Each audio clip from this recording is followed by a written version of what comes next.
Зборува глас од Македонија. Зборува глас од Македонија. Емисија што допира до сите наши сонародници ширум светот. Добро вечер, почитувани слушатели. Ви се јавуваме со радиопрограмата Глас од Македонија, што се емитува секоја недела од 6 до 7 часот навечер преку етерот на радиостаницата CMR на Бранова должина 101,3 FM. Ова радиопрограма за овој час нека ви пренесе со мислите во вашата прва татковина Македонија, во земјата на сонцето и градината на рајот. Нека топло допре зборот и песната македонска во вашиот дом, а вие бидете секогаш дел од нас, за да и ние бидеме вечно со вас. Па, пријатна разонуда со вашиот уредник и водител Драгица Белчевска.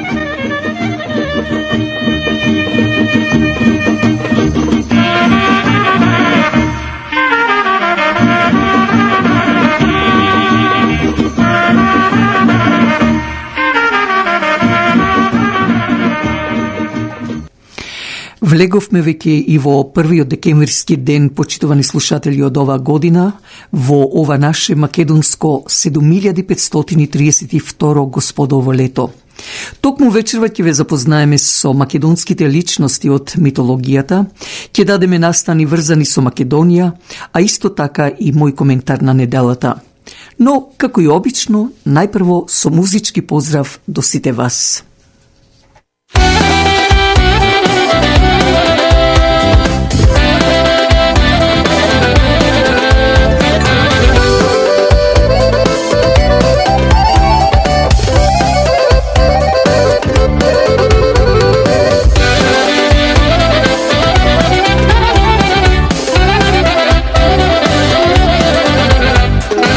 Никогаш доста љубов и пари и добра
veseli, da nije ubav životo, cearno i pogodeno.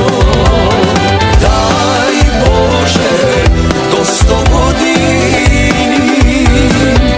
da sve nije vaka veseli, da nije ubav životo, cearno i pogodeno.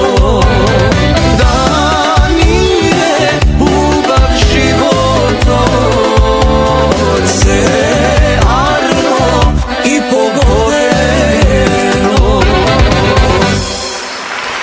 Доколку имате потреба од печатење на бизнис карти или покани за родендени, крштевки, свадби, тука меѓу вас е Аци Илиевски со телефон 416-358-2605. Но не само тоа, за вашите крштевки, родендени, армаси, свадби слично, за да атмосферата биде пријатна и весела, оркестерот на Ацо и Смилја ќе допринесат за да имате незаборавена вечер. Телефонот е 416-358-2605. Македонската ракија прочуена насекаде во светот, но фамилијата Петровски се погрижија да ја олеснат работата меѓу вас, така да отворија фирма овде во Торонто. Квалитетна ракија, бела или жолта, послужете ги вашите гости со македонска ракија од фирмата Петровски Спирит, а телефонот е 905-708-3711 и побарајте го Јордан Петровски. Сите вие кои планирате да патувате за Македонија во идната година, резервирајте си навреме место, затоа што се уште може да се најдат ефтини карти, сега тек почеток на годината, но затоа јавете ни се на 647-780-6549.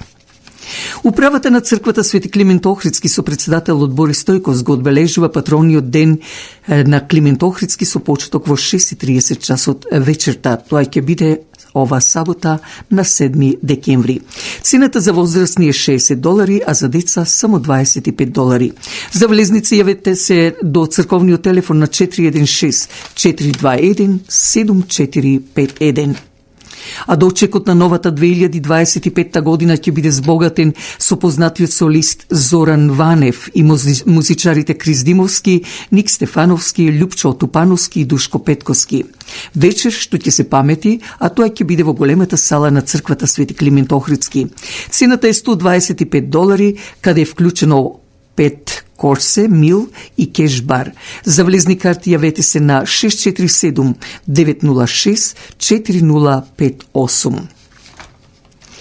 А сега да одиме со митологијата, како што рековме, која е занимлива, приказна за секој ден од најмало па до најголемо, зашто во митологијата се застапени, како што спомнав минатата недела, боговите, сирените или како што овде ги викат мрмејд, јунаците во Тројанската војна и полубогови и така натаму.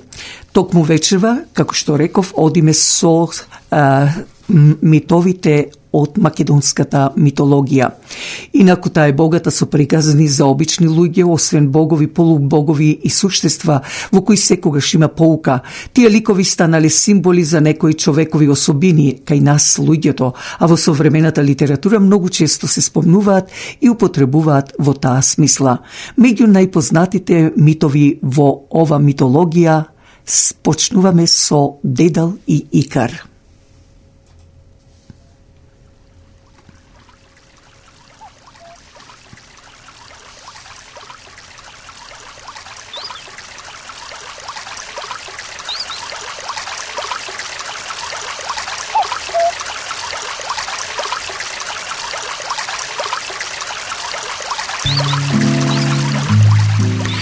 Дедал бил еден од најголемите уметници, скулптори и архитекти во Атина. Тој имал еден внук од сестра кој бил особено надарен, реши си со уште поголеми способности од него. Плашејќи се да не биде надминат од внукот, љубоморен и заслепен од завист, кога немало никој во близина, тој го фрлил момчето од атинската тврдина. Сепак бил фатен на дело и затоа бил прогонет на островот Крит, каде му служел на кралот Минос. По некое време се здодеало и сакал да избега. Освен да лета, друг начин да избега од островот немало. Затоа заедно со син му Икар почнале да собираат пердови кои ги ределе и лепеле со восок, а во средината ги врзале со ленена врвка. Кога ги направиле големите крилја, ги ставиле, но не смееле да летат премногу високо, за да не се наводинат од морето, нити премногу високо, блиско до сонцето, за да не се стопи восокот. Но Икар толку уживал во летот, што се занел и летнал многу високо, каде топлината на сончевите зараци го истопила восокот, крилата се распаднале, а тој паднал во морето и се удавил. Тоа била казната на Дедал за убиството што го извршил. Тантал бил горд крал кој немал доверба во боговите, во нивната семојчност и затоа бил казнет од богот Зевс, односно на македонски живот. Тој го фрлил во царството на Ад, каде го ставиле да стои во едно бистро езерце. Водата му допирала до брадата, но колку и да го измачувала жетта, тој не можел да се напие. Над него имало дрво со плодови, но ако посегнел да скине, тоа се оддалечувало. Вака, покрај вода и храна, тој бил измачуван со жет и глад, што се наречени и танталови маки. Сизиф бил најтар човек во древните времиња, но во една прилика го предал богот Зевс, па потоа бил казнет со смрт. Сизиф сакал да се спаси со итрина, па и рекол на жена си да не го погребува и да не дава задушница. Потоа Божем да види зошто таа така постапила, тој излегол од адот. Кога излегол, многу се забавувал и уживал во својот дворец, од рамнината до врвот на ридот. Кога ќе го искачел ридот, каменот одеднаш му се исплуштал од рацете и се стркалал долу, назад во рамнината. Тој морал однов да се искачува со својот камен, но никогаш не можел да стигне во целта. Затоа по примерот на тој бесмислен напор на Сизиф, секој претежок и невозможен труд кој нема цел се вика Сизифов камен или Сизифов труд или работа. Орфеј и Евридика. По аргонаутскиот поход Орфеј се влюбил и се оженил за убавата нимфа Евридика, но таа, бегајќи од несаканото внимание на Аристе, богот на пчелите и пчеларството, згазнала на змија и умрела. Орфеј го замолил богот Зевс да го пушти во адот и да се обиде да ги наговори Ад и Персофена да му ја вратат Евридика. Тие воодушевени од неговата музика, од херојството и пожртвуваноста, како љубовник и маж, се сложиле да ја пуштат, но под услов тој да не се врати и да не види како таа оди по него. Орфеј се сложил, но на крајот од долгиот пат, раскинуван од страв, нетрпение, сомнеше и љубов, се завртел да види дали таа навистина оди зад него. Тогаш таа вриснала и исчезнала за секогаш во адот. Кога се вратил во горниот свет, Орфеј живеел без никаква желба за живот, без храна и вода, не грижејќи се за тоа што ќе се случи со него. Ахил, ви е познат тој од Тројанската војна, а за ваша информација да спомнам дека вистинската Троја ќе биде некаде помеѓу Мариово, Пелагонија, Демирхисар и Прилеп. Ахил е син на Пелеј, крал на мирмидонците и Тетида, морска божица. Мајка му се обидувала да го направи бесмртен, па затоа ноќе го печела на оган. Еднаш најшол Пелеј и таа да го скрие, го брцнала во реката Стик. А реката Стик, тоа се наоѓа кај Панонска низина, иначе долниот тек на реката Млова, на устието кај реката Дунав, или во античко време, односно на старолатински се викал Дунистер или Данаубус према Ромул и Рем, на германски Донау, на француски Дануб, на турски Туна. Русите и словаците го нарекуваат Дунај, а унгарците и романците Дуна и Дунареа. Тоа е иначе старото име на Дунав, односно на Млава кај Панонска низина, долината е Стик. Еднаш најшол Пелеј и таа да го скрие, го брцнала во реката Стик, но заборавила на петицата за која го држела. Така таа останала негово ранливо место. Ахилова петица означува нечија слаба точка. Идната недела, почитувани слушатели, ќе продолжиме со Одисеј.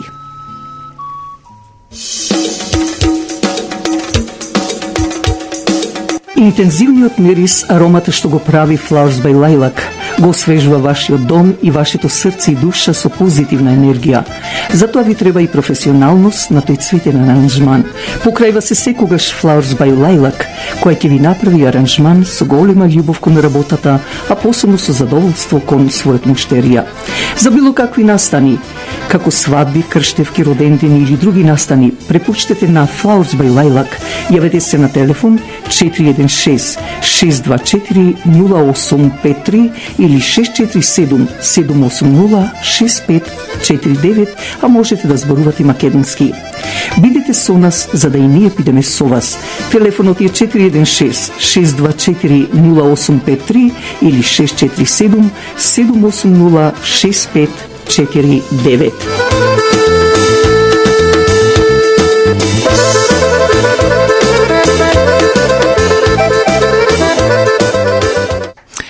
А сега од рубриката Верувале или не, или пак само едно подсетување.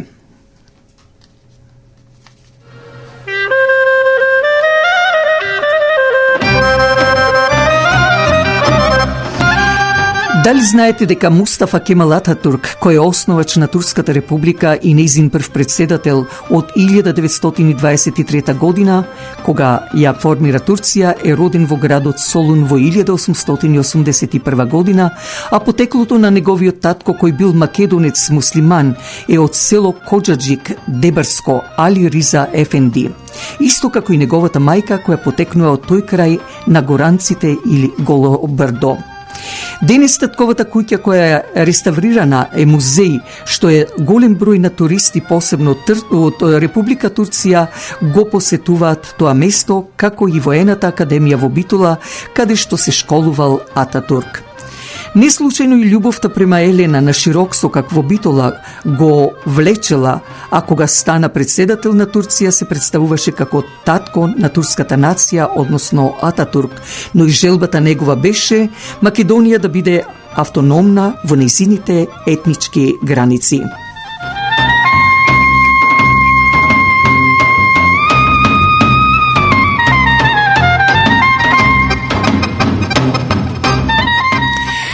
Черепот на младиот човек 25 до 30 годишен, кој е пронајден во пештерата Црвени стени близу до селото Камени Гумна во егејскиот дел на Македонија, е сведоштво дека во Македонија луѓето одат исправени и размислуваат со своја глава најмалку 600.000 до 160.000 години пред нашата ера, или метод е утврдена старост од 260.000 до 240.000 години пред нашата ера. Преисториските сведоштва од Осинчани, Говрлево, Младо Нагоричан, ова сега зборувам во Вардарскиот дел на Македонија, потоа тумбите во Маџар и Чајр во Скопје, населбата од рано камено време кај Стенче Тетовско, тумбите од породинската група покрај реката Црна, непроценливиот надпис од Скочевирската клисура, глинената плочка од Градешница близу до Враца, исток во Бугарија, надгробниот споменик на херојот и поетот Димо Ридил од 7 век пред нашата ера, од Лемно во Егејско море и така натаму, се само дел од најстарата македонска цивилизација во која доминирал култот на сонцето и космосот, култот на огнот и домашното огниште, култот на големата мајка, богиња на земјата и символ на плодноста. Керамичкиот печат од Серија кај Говрлево близу до Скопје е пронајден во 1981 година, а за постоењето на соодветна македонска воена олигархија сведочи металниот печат од Говрлево околу 1500 година пред нашата ера. Постоеле наколни живеалишта во Костурското, Дојранското, Охридското, Преспанското и другите македонски езера. Светилиштата во вид на камени столици од Црна Лома или Илина гора кај Осинчани, Скопско и комплексот од разновидни доплеми од Штерпа близу до Богданци, како и најстариот неолитски обелиск од Милисин во подношието на Кожум планина близу до Гевгелија се други исто споменици.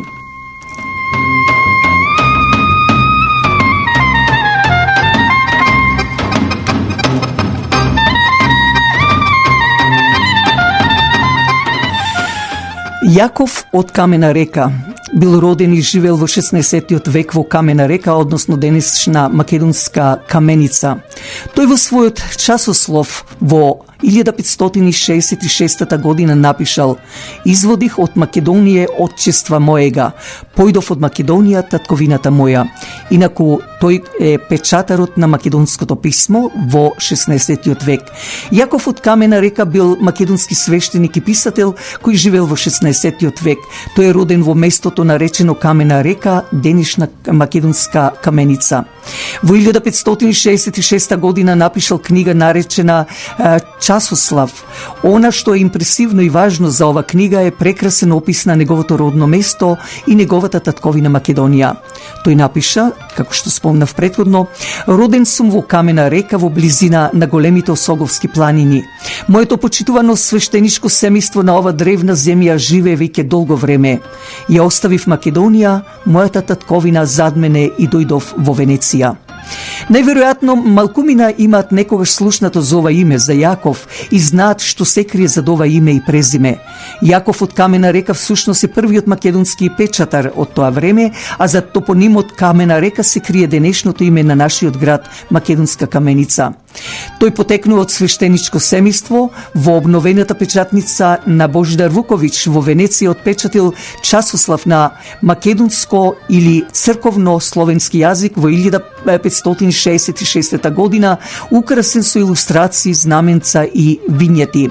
Од предговорот на испечатениот Часослов во Венеција, кој дури кон средината на 20 век беше пронајден во едно охридско семејство, кое со години го чувало како семејна реликвија, се дозна за името и делото на Јаков од Камена река, што зборува за возвишеноста на македонската култура и ученост на македонците. Во поговорот на Часослав, испечатен во Венеција 1566 година, стои: "По волјата и со поттик на великиот Бог, Господ наш Исус Христос, се трудев за ова печатење и јас, недостапниот и најмал меѓу луѓето наречен Јаков, што се трудев од многу време и години за ова дело, за да придонесам кон светите книги. Излегов од Македонија, татковината моја, и влегов во западните земји близу до Стариот Рим во градот Венеција, и таму ги најдов старите печатни калапи на војводата Божидар од Подгорица, кај сина му Виченцо, од многу време неупотребувани, и почнав да ги печатам овие мали книги, часословци, тропари, кондаци, катадневни и псалми вечерни, утрени часови, сите поред, и Свети Урбус и Пасхалија, Кирилова и Параклис, богопесните Мојсееви, сите овие ги ставив за секоја потреба. Заради тоа го молам Бога да ме насочи на ова дело, што почнав да го печатам. Мислам да создадам нови копари во кои заедно со божествените книги за слава на тричлениот Бог ќе се пеат без друго во непрестајни песни во светите цркви. Јас, Јаков, како што пород и татковина бев од полите на големата Осоговска планина близу до Калесискиот град, денешен Чустендил, од местото викано Камена река, од племе свештеничко, особено од таа земја од стари времиња. Почнав да печатам со овие книги во годината 7074 година во Господово лето, односно 1566 година Христово лето, месец мај 15 ден, а се завршија во месец август 30 ден во великолепниот град Венеција. Инаку, како што гледате, Јаков од денешна македонска Каменица почнал да печати на македонски во 1566 година од нашата ера, значи, а 7074 година Господово лето. Додека порано ви кажував дека над самите врати на манастирите пишува и Господово лето, зборувам за старите македонски манастири цркви, и пишува и Христово лето, еве пак овде уште еден факт, значи во печатењето, дека македонската нова година е најстара во светот. Ќе се послужиме повторно со математиката. Ова година сме 2024, значи минус 1566 година од новава ера, резултатот е 458. Сега, Господово лето, вика Јаков, 7074. 7074 плюс 458, тоа е 7532 господо во лето. Што значи, како што кажав и порано, македонската нова година е најстара во светот, па потоа е по македонската доаѓа еврејската и на крај кинеската.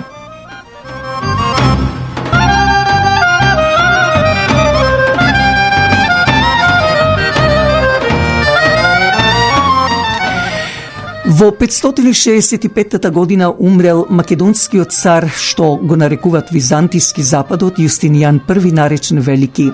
Роден е во Тауресиум, во близина на Скопје, односно денешното скопско село Таур. Јустинијан I се прославил со кодификација на тогашното римско право како голем градител и освојувач. Тој во 537 година ја изградил црквата Света Софија, најголема во Константинопол, односно Цариград или денешен Истанбул, односно како што сега ја викаат Аја Софија.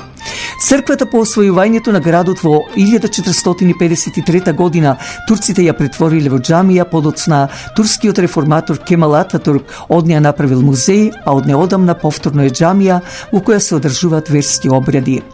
Јустинијан I бил македонски владател од Македонија, како и цар на Источното римско царство од 527 до 565 година, христијанин и православен теолог. Настојувал да ја обнови моќта и големината на римското царство, која била ослабена со упадите на варварските племиња. Познат е по проширувањето на царството. Историјата го памети како голем реформатор на класичното римско право, што и ден денес во судовите и адвокатите низ целиот свет го употребуваат неговиот устав, неговото право. Јустинијан бил еден од најзначајните личности во доцната антика и со него завршува периодот на благосостојба во така наречената Византија, односно Втора Македонска империја, се до 9 век, кога таа повторно ќе се издигне. Изградил голем број храмови, од кои најубав е Света Софија во Цариград. Ги собрал и ги спроведувал римските закони, самиот издавал многу строги закони против неморал и распуштеност. Поради неговите заслуги за развојот на црквата и ширењето на верата, светиот цар Јустинијан се смета за светец во христијанството.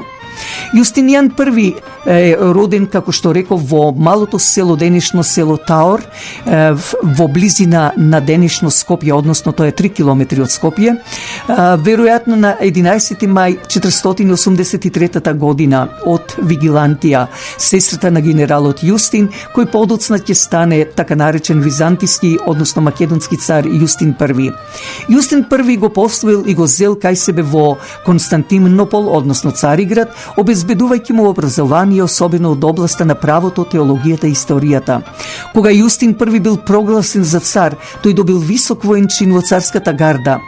Уште пред доаѓањето на царскиот престол, Јустинијан покажал голема надареност за владењето, што се потврдувало со големото влијание што го имал врз неговиот вујко. Во 525 година добил титула кајсар, а на 4 април 527 година бил прогласен за август, со што станал совладател на Јустин I.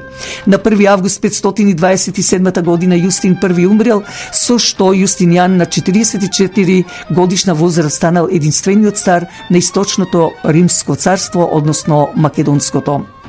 Да спомнам дека и во 505 година Македонската православна црква тогаш Јустинијан ја направи, така да таа е мајката на сите православни цркви. Покрај Јустинијан мощна влијателна била и неговата сопруга Теодора, со која се оженил во 525 година пред нејзиното неугледно потекло. Таа со својата интелигенција успеала да се наметне речиси како совладател на Јустинијан. Во 548 година Теодора умрела, Јустинијан ја надживел 17 години и умрел на 13 или 14 ноември 565 година. Неговата смрт го значила крајот на периодот на благосостојба. Чумата што владела од 541 до 543 година, како и постојаните напади од Персија на исток и од варварите од север и запад го ослабнела царството и довело до нејзино постепено осиромашување и паѓање.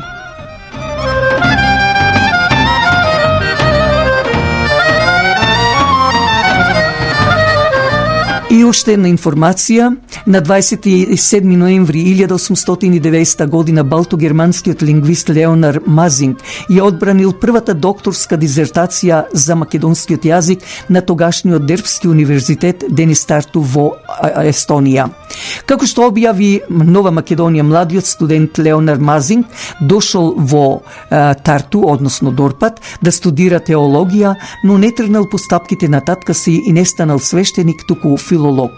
Неговиот татко Карл Јоханес Мазинг, како свештеник служел во лутеранската, односно протестантската црква, по името Македонија, името Македонија не им било туѓо или непознато, се разбира од мисијата на апостол Павле во Македонија и христијанизацијата на европскиот континент.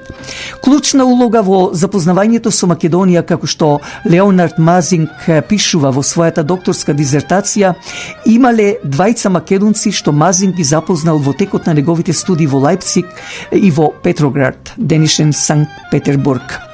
Во Лајпциг во 1886 година се сретнал и известно време другарувал со велешанецот Иван Ѓоргов, кој го запознал со состојбите во Македонија, јазикот, обичаите и историјата.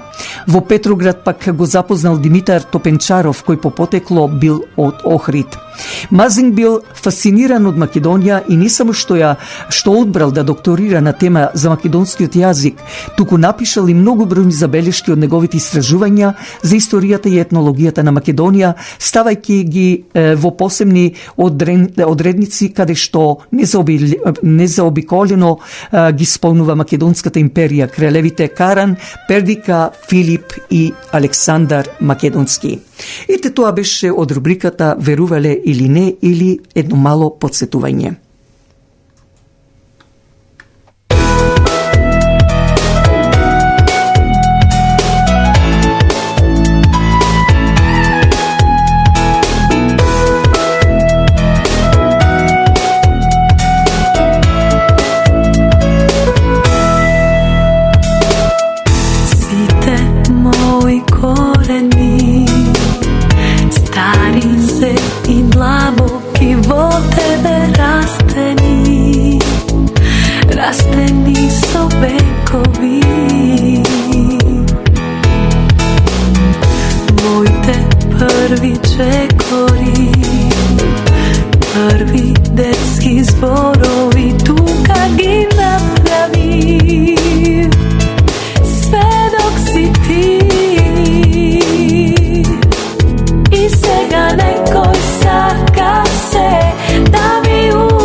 А сега со мојот коментар на неделата. Старата народна поговорка вели: од сите страни балкони, така и со Македонија.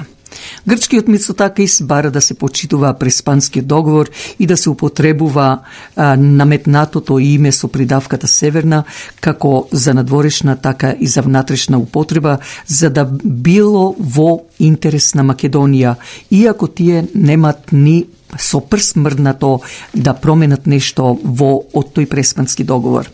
Пред неколку дена пак албанското малцинство во Македонија го празнуваше денот на албанското знаме. Во ред, како и ние македонците што празнуваме овде во Канада. Меѓутоа, да се кине македонско знаме на тој ден, па да се гори и гази, Бога ми тоа ги премина сите граници.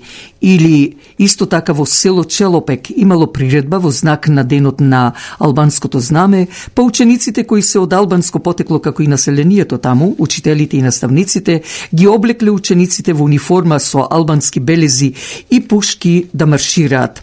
Министерот за внатрешни работи на Република Македонија остро ги осуди овие настани, а и ги притвори сторителите со кинење на македонското знаме, а за наставниците и учителите наводно утре ќе се испитува. Да спомнам дека пак поранешниот министер Харадинај, кој беше во времето во владата на Бранко Црвенковски, рече, цитирам: "Не може да биде службен јазик оној каде што повеќе од 80% во таа држава не го разбираат." Да продолжиме.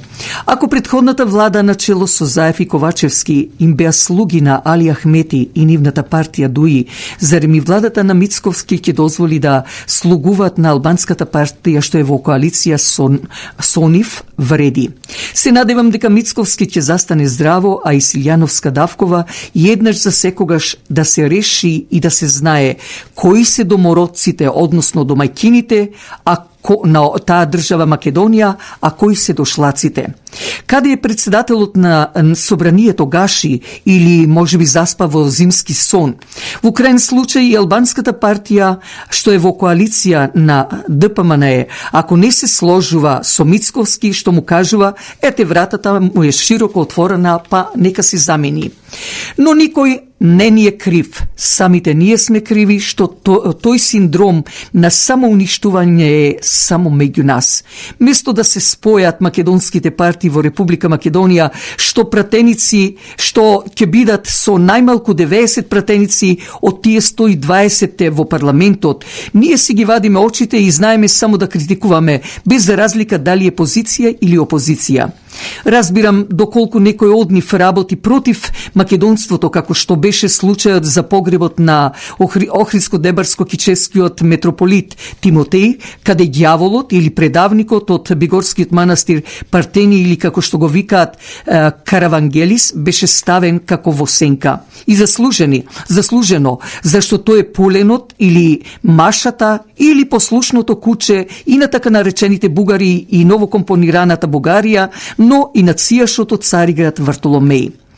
Него не само што треба да го расчинат подхитно, туку треба да се стави во црни зандани за да никогаш оттаму не излезе. Но не само тоа, туку и сите кои работат против македонството. Почитувани македонци, драги мои браќа и сестри, многу пати сум зборувала и ќе зборувам. Ајде сите заедно, здружено да отпочнеме нова борба против неправдата врз Македонија и македонскиот народ. Не физички, сите заедно, без разлика на некои наши меѓусебни недоразбирања. Тоа да го ставиме на последен план. Националното е на примарно, најважно. Само така можеме да ги оствариме нашите планови и желби. Дури тогаш никој не може нам ништо да ни направи доколку сме еден за сите, сите за еден. Односно, сите сме со една мисла, Македонија, а не северна, независна и респектирана од сите народи да биде во светот со своја македонска нација, јазик, историја, култура. На крај да спомнам дека се шпекулира, а времето тоа ќе го покаже, дека Европската Унија 2025 година ќе се растора. Па дај Боже да е така и аминут нека допре до ушите на Господа.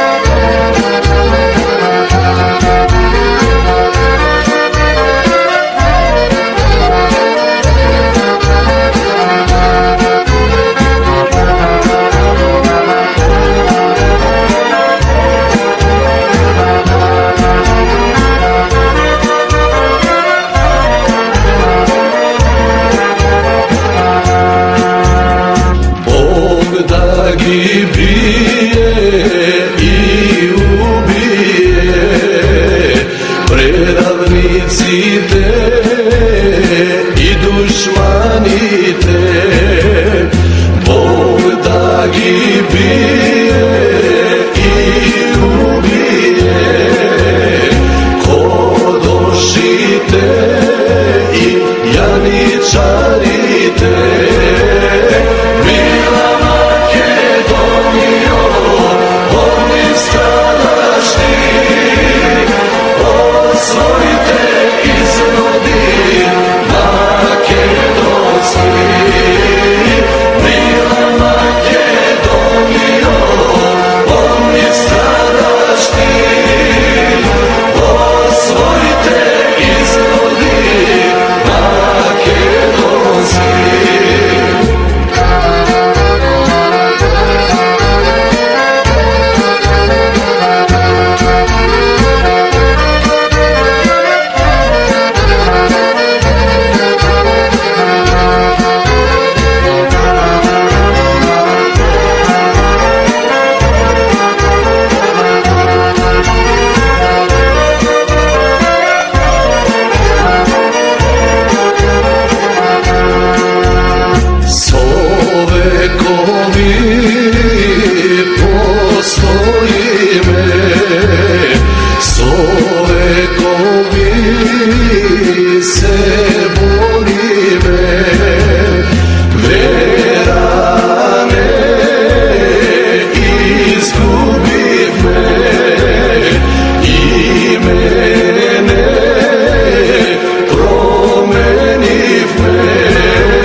Инаку на 8, односно идната недела е празникот Свети Климент Охридски.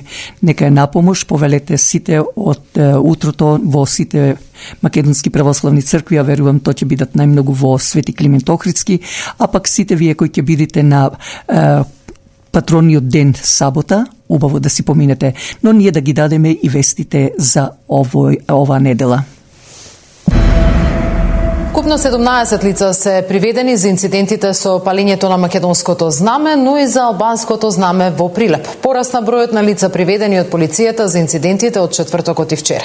Тамара Дичовска известува во живо. Тамара, кои се приведените? Да, како што напомена и ти, вкупно 17 се уапсени во овие 2 дена, меѓутоа 8 се од ова вкупна бројка, 8 се уапсени синоќа, како што ги најави синоќа министерот за внатрешни работи Панче Тошковски, а до денеска има уапсено уште 9 нови. Можам да кажам дека речиси најголемиот дел од нив се малолетници кои што учествувале во инцидентите на прославата за денот на албанското знаме.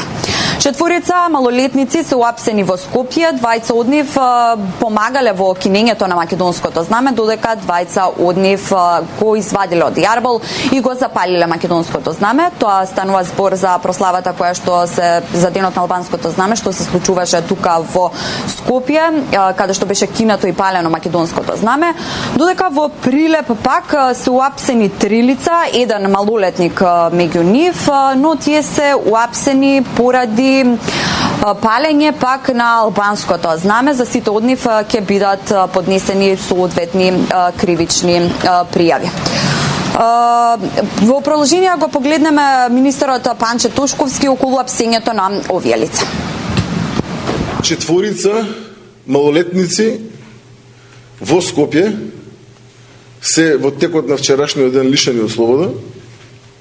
2 поврзани со кривично правен настан кој што беше споделен на социјални мрежи каде што се кине македонското знаме. Истите помагаат на директно сторителот кој што го кине знамето. 2 од нив се исто така малолетни лица, поврзани со друг кривично правен настан од вчера, се симнува знамето од Јарбол и се пали. За истите исто така ќе биде спроведена соодветна кривична постапка согласно закон по насока на јавен обвинител. 3 лица во текот на вчерашниот ден, односно вечерта, се лишени од слобода во Прилеп, кои што го сквернават албанското национално знаме. Еден од нив е малолетник, 2 се полнолетни лица. Имаше една снимка која што беше споделена до Министерството за внатрешни работи, каде што албанското национално знаме е спружено на земја и над него истото се гази со возило. Да, ова беа вкупно 7, но има уште 2 кои што полицијата ги уапси. Еден е поради сквернавање на српското знаме, односно подобиена протестна нота од српската амбасада, додека едно лице исто така е уапсено поради тоа што ги извадило од Јарбол и македонското и албанското знаме заедно. По продолжение го слушаме и министерот Тошковски за овие апсења. Од слобода е лишено лице во рамки на територија на СВР Куманово, за кое што е поднесена соодветна кривична пријава по насока на јавен обвинител согласно одредбите од член 319 од страна на Кривичниот законник, односно предметното лице, символ национален на Република Србија, го корне од почесниот конзулат на Република Србија. Истото е малолетник, морам да напоменам, има 17 години, и за истото ќе бидат превземени соодветни процесни действија по насока на јавен обвинител. Во текот на вчерашниот ден исто така е затворен еден настан во рамки на територија на СВР Охрид, ОВР Кичево, каде што едно лице, согласно информациите кои што ги добив, симнува и македонско и албанско знаме од Јарбол. Да, Тамара, очигледно имаше повеќе настани за кои беше потребна реакција од полицијата. Имало ли МВР добиено соодветни информации од Агенцијата за национална безбедност околу тоа што може да се очекува на денот на прославата на албанското знаме? МВР добила информации од АНБ дека не би требало да има никакви инциденти за денот на албанската азбука и за денот на албанското знаме, но сепак министерот за внатрешни работи Панче Тошковски вели дека овие информации се добиени од претходното раководство на АНБ. Само да напоменам дека исто така помеѓу го слушнавме министерот околу уапсените за сквернавање на знамиња, но имаше видео и на социјалните мрежи, каде што може да се забележи полициски службеник качен на полициско возило, каде што вади јарбол од јарбол, албанското знаме. Министерот Тошковски потврди дека станува збор за вработен во МВР, кој што во моментот ги извршувал работните задачи и ќе биде соодветно санкциониран, но не само тој, ќе бидат двајца санкционирани, едниот е од македонска националност, додека другиот е од албанска националност. Како што кажа Тошковски, правдата ќе важи за сите, секој ќе биде соодветно санкциониран, дури најави и прекршочни пријави за сите оние кои што учествува во инцидентите каде што беше прославата на денот на албанското знаме, односно и оние снимки кои што можевме да ги видиме на социјалните мрежи, како на возило се качени неколку лица, па паѓаат од возилата или пак ја загрозуваат безбедноста и на другите, на улиците и на возачите. И само да напоменам дека од оние 8 уапсени кои што беа синоќа, на тројцата вчера судија на претходна постапка им одреди 8-дневен притвор. Министерот Тошковски најави дека во процес е се уште идентификување на многу лица, така што можно да има и уште апсење. Тамара Дичовска, ти благодарам. Тамара известуваше за расчистувањето на инцидентите. ДУИ ќе поднесе интерпелација за министерот за внатрешни работи Панче Тошковски, а СДСМ бара лидерска средба по инцидентите со знамето, за кои сметаат дека безбедносните сили немале соодветен одговор. Од власта велат дека ситуацијата е под контрола, но премиерот најавува дека за предлогот за лидерска средба дополнително ќе размисли. ДУИ бара одговорност од Тошковски по серијата приведувања за дивењето на прославата на денот на албанското знаме. Од партијата сметаат дека полицијата предизвикала тензии со тоа што не им дозволувала на граѓаните да прославуваат. Побараа оставка и најавија постапка за интерпелација. Ќе покажеме и ќе докажеме дека македонската полиција не само што оневозможува мирно прославување на празникот на албанското знаме, туку напротив, поттикнала тензии, омраза и поделби, оневозможувајќи прославувањето да биде како секојаш досега, па дури униформирани полициски чинители биле вклучени во палењето и омаловажувањето на албанското знаме. Ако оставката не се случува, ние овие денови одма во Македонското собрание ќе покренеме интерпелација и за министерот, и за заменик министерот на МВР. Министерот не е изненаден. Вели најголемиот дел од приведените на социјалните мрежи имаат стотици фотографии со функционери на ДУИ. Барањето го оцени како легитимно, но срамно. Се срамам од тоа што во Македонија имаме опозиција на ниво на сегашното ДУИ и сегашното СДСМ. Срам ми е, а и на граѓаните им е срам. Пазите сега тезата на ДУИ каква беше вчера. Заради тоа што македонската полиција не одговорила соодветно, ги испровоцирала граѓаните да го запалат македонското знаме. Па како не им е срам? Па сами си веруваат ли на себе си? И за премиерот барањето на ДУИ е легитимно, но тој во него не може да најде логика. Јас им честитам на Министерството за внатрешни работи за реакцијата на Бирото за јавна безбедност, на СВР Скопје, на навистина една смирена, цивилизирана реакција и во таа насока работа на опозицијата е да поднесува интерпелации. Јас апсолутно не гледам логика во тоа нивно барање, бидејќи еден дел од опозицијата вели не постапувале, друг дел вика премногу жестоко постапувале. Навистина пораките од опозицијската коалиција ДУИ, Левица, СДСМ се малце збунувачки. Никој не беше уопсен за тоа што прославувал, бидејќи сквернавење на туѓо знаме не може да биде прослава, рече денеска и владиниот подпредседател. Инцидентите од четвртокот и тој ги поврза со ДУИ. Мислам треба да оставиме на органите да го расветлат случајот, ситуацијата и на крај ќе бидат евидентни одговорите. Зошто баш тие луѓе некако се поврзуваат, токму се овие што покренуваат интерпелација, се вработени во нивните јавни предпријатија. Сватив, уапсените ги поврзавте со ДУИ? Ќе оставиме на органите тоа да ги дадат информацииве, но случајно или не испаѓаат дека се луѓе блиски до Демократската унија за интеграција. СДСМ веќе 2 дена бара оставка од Тошковски, а попладнево на пресконференција побараа и лидерска средба.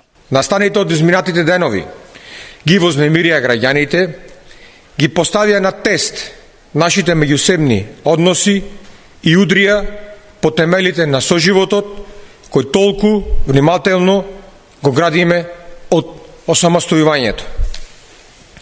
Како партија која секогаш го става интересот на граѓаните и стабилноста на државата на прво место, Социјалдемократскиот сојуз на Македонија предлага итно одржување на лидерска средба на лидерите на сите парламентарни политички партии. Премиерот вели дека во моментов не гледа причини за лидерска средба. Па во овој момент не сум размислувал, но еве ке денови што се пред мене ке размислувам на таа тема, доколку навистина има аргументи кои што одат во таа насока, зошто да не, но не гледам причина за такво нешто во моментов, вака ако гледам објективно. Интерпелацијата која што ја најавува ДУИ ќе биде втора во рамките на новиот парламентарен состав. Првата пропадна откако мнозинството му изгласа доверба на собранискиот председател.